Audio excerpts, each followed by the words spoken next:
नमस्कार दोस्तों, सभी स्टूडेंट्स का आपके अपने YouTube चैनल के ऊपर स्वागत करता हूं। और आज अपन जो सेकंड पार्ट है, ख़ास तौर से प्लांट टैक्सोनॉमी का या फिर अपन कह सकते हैं प्लांट क्लासिफिकेशन का, इससे पहले अपन ने पहला पार्ट है वो कंप्लीट किया था, जिसमें अपन ने देखा था कि जो प्लांट का क्लासिफिकेशन है वो 3 प्रकार से डिवाइड किया जा सकता है। जिसमें से पहला था आर्टिफिशियल सिस्टम ऑफ क्लासिफिकेशंस, जिसमें कृत्रिम जो पद्धति है वर्गीकरण की, उसके बारे में, लीनियस के बारे में डिस्कस किए थे लास्ट में कंप्लीट रूप से अपन।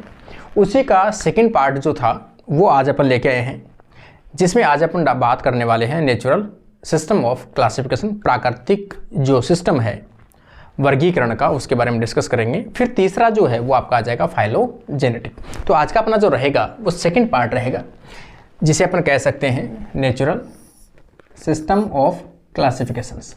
ठीक है ना। ये क्वेश्चन मैं आपसे कल जो मैंने क्वेश्चन सॉल्व करवाए थे तब भी मैंने आपको बताया था कि ये जो क्वेश्चंस है वो आ चुके हैं, कई बार आरपीएससी में पूछा जा सका है। कल अपन ने जो एमपी का सेट का पेपर देखा था उसके अंदर भी क्लासिफिकेशंस के क्वेश्चन दिए गए थे, जो बुक्स थी और राइटर थे इनके मैच करने थे। तो सेम इसी प्रकार से इनमें से क्वेश्चंस जो बन पाएंगे अपन उनके बारे में डिस्कस करेंगे। यहाँ पे देखोगे नेचुरल सिस्टम, देखो पहली चीज इसमें से याद रखने लायक कौन सी है, इसका नाम क्या है?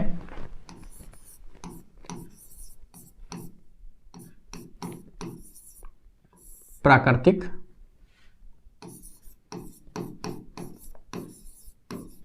वर्गीकरण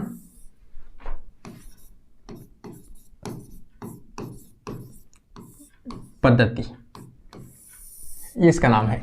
इसका मतलब इसमें प्लांटों को या फिर अपन कह सकते हैं पादपों को किस बेसिस पे डिवाइड किया गया है। तो प्लांट्स की जो नेचुरल कैरेक्टर है, नेचुरल कैरेक्टर हैं, उनके आधार पर इसमें वर्गीकरण जो है वो किया गया था। एक इसमें जो टर्म है, मैंने अपन बात करेंगे इसमें कि कौन सा मुख्य जो साइंटिस्ट वैज्ञानिक है जिनका वर्गीकरण इससे जुड़ा हुआ है, वो है बेंथम एंड हुकर का। तो बेंथम और हुकर से रिलेटेड इसमें पूरा डिस्कशन दिया गया है, वो अपन देख लेते हैं। ठीक है।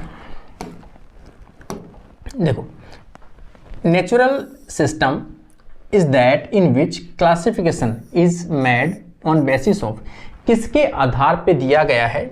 अवेलेबल ऑल नेचुरल कैरेक्टर्स, किसके आधार पे किया गया है? प्राकृतिक में पादपों के जितने भी लक्षण हैं उनके आधार पे वर्गीकरण किया गया है। More emphasis was given on natural system of classification after Linnaeus. Linnaeus जो था उसके वर्गीकरण के बाद में दिया गया था भाई। लीनियस ने जो है वो कौन सा दिया था? आर्टिफिशियल वर्गीकरण। जो पहले पद्धति है, टाइप फर्स्ट जो इसका था वो अपन डिस्कस कर चुके हैं, वो किसका था? लीनियस का था। इसके बाद में ये दिया गया है। इसमें जो रिलेटेड साइंटिस्ट है वो कौन से हैं? BLD जोशू। ठीक है ना। BLD Jussieu of a France was the first advocate of this system. सबसे पहले जो इसको डेवलप किया था, इसके बारे में डिस्कस किया था, वो किसने किया था भाई? इन्होंने किया था BLD जोशू। और अपन आर्टिफिशियल की बात करते हैं, कृत्रिम जो वर्गीकरण लास्ट क्लास में अपन ने पढ़ा था उसमें कौन बात करता है? थियोफ्रस्टस। उसका जो जनक है थियोफ्रस्टस है, उन्होंने सबसे पहले उस पद्धति के बारे में बात की थी। और यहाँ इस पद्धति के बारे में कौन बात करता है? BL Jussieu. System who was followed by ALD Jussieu. इन्होंने किसको फॉलो किया था? ALD जोशू को फॉलो किया। एंड रॉबर्ट ब्राउन और APD कैंडोले। ये टर्म कई बार आ चुका है भाई। APD कैंडोले जो था, APD कैंडोले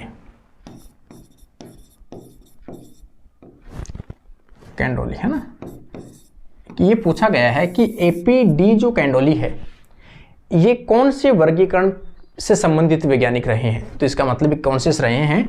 नेचुरल जो सिलेक्शन है, या नेचुरल अपन कह सकते हैं artificial natural system of classification से संबंधित रहा है। और सेम इसी के ऊपर जो वर्क किया है वो किसने किया है? Bentham and Hooker. ये दोनों जो सिस्टम है वो किसके ऊपर डिपेंड करता है? डी कैंडोली के।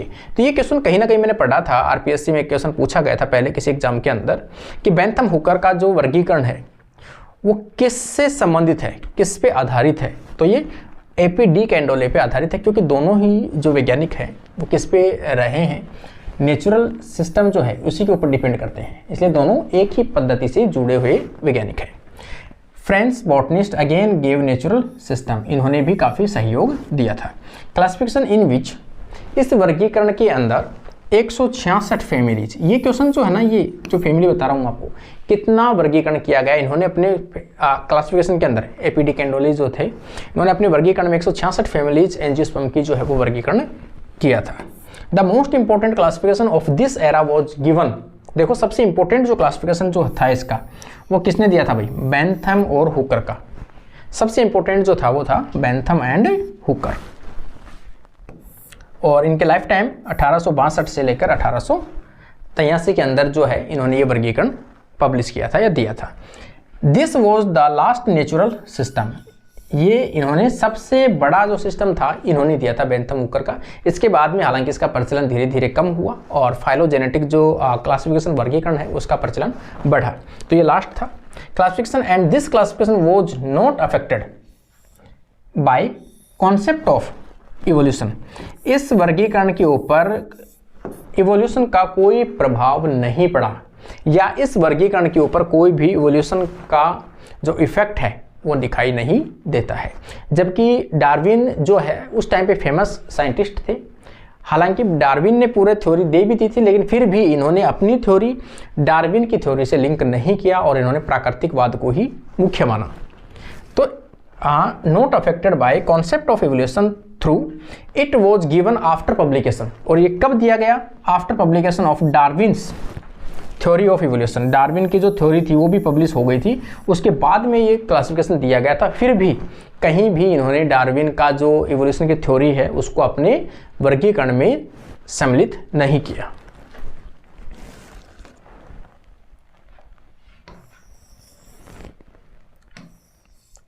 देखो अगला अपन देखेंगे, इसमें बेंथम हुकर का सबसे इंपॉर्टेंट जो कैरेक्टर है वो कौन सा है, बेंथम हुकर का वर्गीकरण है भाई, ठीक है ना। इसमें से कौन से क्वेश्चंस अभी तक पूछे गए मैं अभी बात कर लेता हूं। सबसे पहले अपन चलते हैं जॉर्ज बेंथम, 1800 से 1884 तक इनका लाइफ टाइम रहा है। And JD. हुकर, दूसरा साइंटिस्ट कौन सा था, जे.डी. हुकर, 1817 से लेकर 1911 तक रहे हैं, ठीक है ना। वर इंग्लिश बॉटनिस्ट, ये क्या थे, दोनों बॉटनिस्ट थे। And both of them were working in, ये कई बार आ चुका है भाई, जो बेंथम एंड हुकर थे उन्होंने अपने रिसर्च कहाँ पे कंप्लीट की थी, तो इन्होंने रॉयल बॉटनिकल गार्डन जो था क्यू के अंदर इंग्लैंड में, वहाँ पे वर्क किया था। Botanical garden Q in England, जिसे अपन क्या जानते हैं, largest botanical garden in the world, दुनिया का सबसे बड़ा बॉटनिकल गार्डन और हर्बेरियम है, ये अपन सभी जानते हैं। इस गार्डन के अंदर ये अपनी प्रैक्टिस की थी। JD. Hooker, second scientist, was more plant explorer and geographer than Bentham. Bentham से ज़्यादा जो वर्क वो किसने किया था भाई, हुकर ने किया था। सीधी सी बात है, बेंथम जो था ये थोड़ा सा पुराना व्यक्ति है और ये थोड़ा यंग व्यक्ति रहा इसके समय में, दोनों ने मिलकर वर्क किया, तो मोस्टली जो वर्क है वो किसने किया था भाई, हुकर ने मोस्टली वर्क किया था। लेकिन अब वही बात है, कोई भी यंग साइंटिस्ट होता है अगर वो वर्क करता है तो उसका जो वर्क है वो कहीं ना कहीं उसके जो सीनियर साइंटिस्ट हैं, उनके जो प्रोफेसर्स होते हैं उनके नाम के साथ में पब्लिश होते हैं। तो सेम वही कंडीशन इनकी रही कि इनका जो पब्लिकेशन था वो किसके साथ में आया, बेंथम के साथ में आया। तो was more explorer and geographer than the Bentham. Bentham and Hooker give their natural system, क्या दिया था इन्होंने, नेचुरल सिस्टम ऑफ क्लासिफिकेशन दिया इन 3 वॉल्यूम। ये भी क्वेश्चन आ चुका है। बेंथम और हुकर ने अपना वर्गीकरण कौन सी बुक में दी गई, सबसे बड़ी बात तो जेनेरा प्लांटेरम में। किस में दिया गया था, जेनेरा प्लांटेरम, ये याद रखना भाई आपको। बेंथम हुकर की बुक कौन सी है, जेनेरा प्लांटेरम। जेनेरा प्लांटेरम की इन्होंने कितने वॉल्यूम जो है वो पब्लिश किए थे, पूरा वर्गीकरण कितने वॉल्यूम के अंदर समाहित किया था इन्होंने, तो 3 वॉल्यूम जो है वो पब्लिश इन्होंने किया था। कौन सी में, जेनेरा प्लांटेरम बुक है, उस बुक की इन्होंने 3 वॉल्यूम है, देखो ये आगे आ भी गया, जेनेरा प्लांटेरम। ये क्या है, जेनेरा प्लांटेरम है।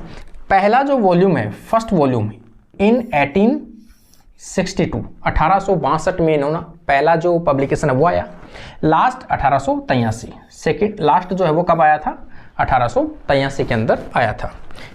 इन दिस क्लासिफिकेशन दे अरेंज, इस वर्गीकरण में उन्होंने अरेंज किया, क्लासिफाइड किया all plants known at the time according to natural system. उन्होंने जितने भी प्लांट थे किस आधार पे वर्गीकरण किए, नेचुरल सिस्टम के प्राकृतिकवाद के आधार पर उन्होंने वर्गीकरण किया। On the basis of all available natural characters, जो भी उनको प्राकृतिक लक्षण मिले प्लांटों के, उनके आधार पे उन्होंने वर्गीकरण किए।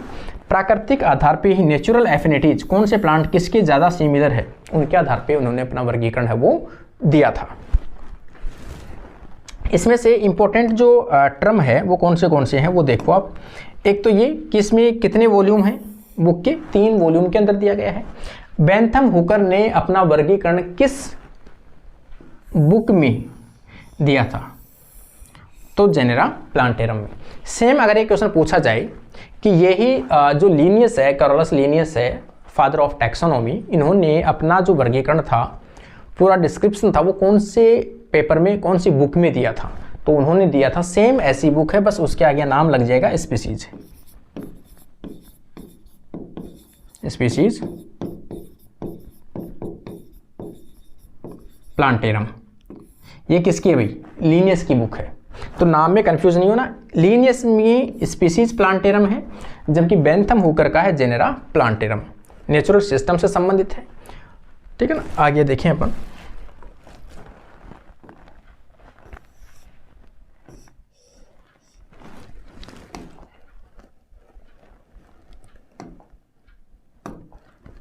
देखो, in this classifications they give, Bentham Hooker ने, ये क्वेश्चन भी आ चुका है, बेंथम हुकर ने अपने वर्गीकरण के अंदर कितनी फैमिली का वर्णन किया है। तो बेंथम हुकर का जो वर्गीकरण था उसमें 202 फैमिली का जो वर्गीकरण वो दिया है, किसमें, एंजियोस्पर्म की। ठीक है ना। Further they have describe 97,205 species, ये तो इसकी प्रजातियां हैं, ऑफ कितने, जेनेरा कितने थे, 7,569, ये वंश थे इनके, वंश तो इतने थे और प्रजातियां कितनी थी, 97,205 थी। तो ये भी क्वेश्चन डाटा जो है वो पूछे जा सकते हैं। They have placed gymnosperm, gymnosperm को कहाँ रखा था इन्होंने, 2 ग्रुपों के बीच में रखा, between group of angiosperm. Angiosperm के 2 ग्रुप थे, मोनोकोट और डाइकोट के बीच के अंदर किसको रखा था, जिम्नोस्पर्म का रखा था। ये सबसे बड़ा इनका जो डीमेरिट थी वो ये थी, बेंथम हुकर की सबसे बड़ी डीमेरिट क्या रही कि इन्होंने जिम्नोस्पर्म को एंजियोस्पर्म के 2 ग्रुप के बीच में रखा कि ये तो मोनोकोटिलीडन है और फिर जिम्नोस्पर्म है, फिर डाइकोटिलीडन है, तो 2 ग्रुपों में हो गया, जबकि इनका संबंध इनके बीच में ना होकर साइड में होना चाहिए था। ये इनकी सबसे बड़ी जो कमी है, कई बार क्वेश्चन आ चुका है ये, कि बेंथम हुकर की सबसे बड़ी जो कमी थी वो क्या थी, कि इन्होंने जिम्नोस्पर्म को बीच में रखा था। ये आरपीएससी में लास्ट ईयर में जो 2022 का पेपर है उसके अंदर भी क्वेश्चन आ चुका है। द फैमिलीज बिगिन विद, इन्होंने अपना जो वर्गीकरण है, सबसे सिंपल जो फैमिली है, प्रीमिटिव फैमिली जिसे अपन कह सकते हैं, उसे किसको बताया था, रेननकुलेसी फैमिली को सबसे प्रीमिटिव रखा।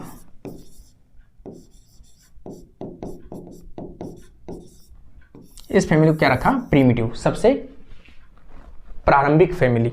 सबसे एडवांस जो बेंथम हुकर ने किस फैमिली को बताया था, एंड में, सबसे लास्ट में किसको रखा था, ग्रेमिनी, या फिर आप इसे क्या कह सकते हो,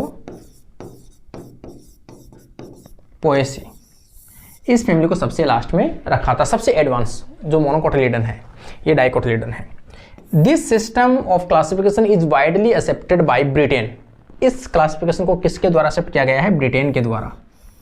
Britain and it's Commonwealth countries, but is it not so accepted in Europe. ये एक्सेप्ट कहाँ नहीं हुआ, not accepted in Europe, Europe में एक्सेप्ट नहीं हुआ। इंडिया में हालांकि एक्सेप्टेड है ये, यूरोप, नॉर्थ अमेरिका और जर्मनी के अंदर एक्सेप्ट नहीं हुआ। अपने हर्बेरियम जो है इंडिया के अंदर, जो हर्बेरियम सीट्स होती है वो किसके बेसिस पे रखी गई है, बेंथम हुकर के बेसिस पे ही अपने जो हर्बेरियम है इंडिया के अंदर वो सेट किए गए हैं। ये क्वेश्चन भी कई बार आ चुका है भाई, कि इंडिया के जो हर्बेरियम है वो किस वर्गीकरण के आधार पर रखे गए हैं? नेचुरल वर्गीकरण के आधार पर रखे गए हैं। प्राकृतिक वर्गीकरण मतलब बेंथम हुकर के क्लासिफिकेशन के अकॉर्डिंग रखे गए हैं। This classification is easily workable in practical. ये जो वर्गीकरण है वो प्रैक्टिकल बेसिस पे सक्सेसफुल रहता है।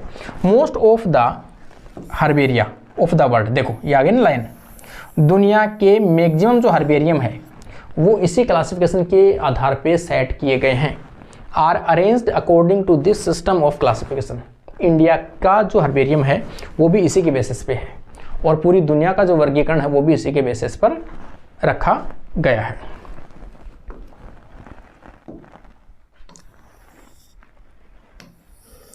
अगला अगर आप देखोगे,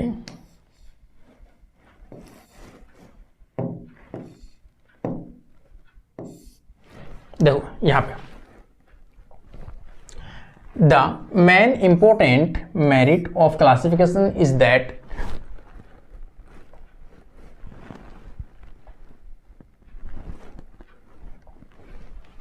the important merit of this classification, ठीक है। इसका जो फायदा है, मेरिट है, वो क्या है? The classification is that every material was studied. इस क्लासिफिकेशन के अकॉर्डिंग जितना भी प्लांट का मटेरियल है सब एकदम अच्छे से पढ़ा हुआ है। Them as a new material further complete description of the each plant has been given. इस क्लासिफिकेशन सबसे बड़ा फायदा है कि प्रत्येक सिस्टम से प्रत्येक जो प्लांट है उसका डिस्क्रिप्शन, प्रत्येक जो फैमिली है, वंश है, प्रजाति है, उनका डिस्क्रिप्शन बहुत अच्छे से दिया गया है। हर मटेरियल की अच्छी सी डिटेल की इन्होंने स्टडी करके दिया है। लेकिन मैंने बताया ना आपको, क्वेश्चन जो पूछा जाएगा वो ये पूछा जाता है कि बेंथम हुकर की डीमेरिट क्या थी। तो पहली सबसे बड़ी जो डीमेरिट कमियां जो थी वो कमी यही थी कि इन्होंने जिम्नोस्पर्म को गलती से एंजियोस्पर्म के दो ग्रुप जो है मोनोकोट और डाइकोट के बीच के अंदर रख दिया था। सबसे बड़ी डीमेरिट है। देखो, placed gymnosperm in between two group, कौन से दो ग्रुप के बीच में रखा गया? डाइकोटिलिडन एंड मोनोकोटिलिडन के बीच में रखा गया था। ये सबसे बड़ी इनकी कमजोरी रही है। Dicotyledons have been divided into classes. Dicot जो प्लांट थे उनको क्या डिवाइड किया इन्होंने? क्लासेस में डिवाइड किया था, सीरीज में डिवाइड किया एंड ऑर्डर में। बट लेकिन मोनोकोट के जो प्लांट थे उनको डायरेक्ट क्या किया इन्होंने? Has been directly divided into series. इन्होंने डायरेक्ट क्या कर दिया? सीरीज में डिवाइड कर दिया, उसमें क्लासेस और ऑर्डर वगैरह नहीं रखे। ये भी इसकी डिमेरिट। ये क्वेश्चन भी आ चुका है, ये क्वेश्चन भी आ चुका है, ये क्वेश्चन भी आ चुका है इसकी, ठीक है ना। ये सेट में, आरपीएससी में, असिस्टेंट प्रोफेसर में भी अब पूछा जा चुका है ये, ठीक है ना, कि इन्होंने डाइकोटिलिडोन को क्लास, सीरीज और ऑर्डर में डिवाइड किया था, जबकि मोनोकोट को इन्होंने केवल सीरीज में डिवाइड किया था। क्या ये सेंटेंस सही है या नहीं है? इस प्रकार के क्वेश्चंस में आ चुका है। In polypetalae plant with superior ovary are treated first, ठीक है ना। जो पोलीपेटली जो प्लांट होते हैं उनके अंदर, मतलब उनकी जो सेपल्स, पेटल्स होते हैं वो अलग अलग होते हैं, उन्हें पोलीपेटली बोलते हैं। विद सुपीरियर ओवरी, इसमें जितने भी प्लांट रखे गए हैं उनकी ओवरी कैसी थी? सुपीरियर। आर ट्रीटेड फर्स्ट, पहले वो रखा गया। विद इन्फीरियर ओवरी लास्ट, जबकि इन्फीरियर ओवरी वो लास्ट में रखा गया। वेरेज इन जिम्नो इन गेमेटोपेटली, गेमेटोपेटली के अंदर क्या रखा है इन्होंने? Plant with inferior ovary have been treated first, जबकि जो गेमोपेटली है उनके अंदर इन्होंने क्या रखा? पहले किसको रखा? इन्फीरियर ओवरी को रखा। देखो, इसमें तो इन्फीरियर को पहले रखा है और इसमें किसको रखा है? पहले सुपीरियर को पहले रखा है। तो ये भी एक डिफरेंस है इनका। आगे आप देखोगे family Cucurbitaceae, order Passiflorales is mostly having gamopetalous condition, ठीक है ना। एक एक्सेप्शन है इसमें, कुकुरबिटेसी जो फैमिली है जिसका एक ऑर्डर है पेसिफ्लोरेल्स के मोस्टली जो भी लक्षण है, जो भी करेक्टर्स है वो किससे हैं? गेमोपेटलिस है। कैसे हैं? गेमोपेटलस के हैं। लेकिन फिर भी इसे किस में रखा है? पोलीपेटली में रखा गया है। ये भी एक क्या है? इसका गलत डिसीजन था। तो इसका मतलब ये भी एक बड़ी प्रॉब्लम है इनकी कुकुरबिटेसी। ये क्वेश्चन भी देखना, थोड़ा ध्यान रखना कि इस बार ये क्वेश्चन आ सकता है कि कुकुरबिटेसी फैमिली की एक ऑर्डर है पेसिफ्लोरेल्स, जिसके मैक्सिमम जो लक्षण है वो कैसे हैं? गेमोपेटली के लिए रखा किस में गया है? पॉलीपेटली में रखे गए हैं। इस प्रकार से आपके दो जो सिस्टम है वो क्लासिफिकेशन की यहाँ कंप्लीट होते हैं। लास्ट के अंदर क्वेश्चन करेंगे तब और बताऊंगा बेंथम हुकर की जो डिटेल्स है वो ज़्यादा अपन देखेंगे, लेकिन क्वेश्चन जो बनते हैं वो हमेशा इसी टॉपिक से बनते हैं जो अपन ने यहाँ डिस्कस किए हैं। मेन जो चीज़ें हैं उनको अपन ने कवर करने की कोशिश की है। अब थर्ड पार्ट इसका जो बचता है वो फाइलोजेनेटिक क्लासिफिकेशन रहेगा, जिसका अपन नेक्स्ट जो क्लास है उसके अंदर डिस्कस करने वाले हैं। तो आज के लिए अपना वीडियो यहीं कंप्लीट होता है। Thank you guys.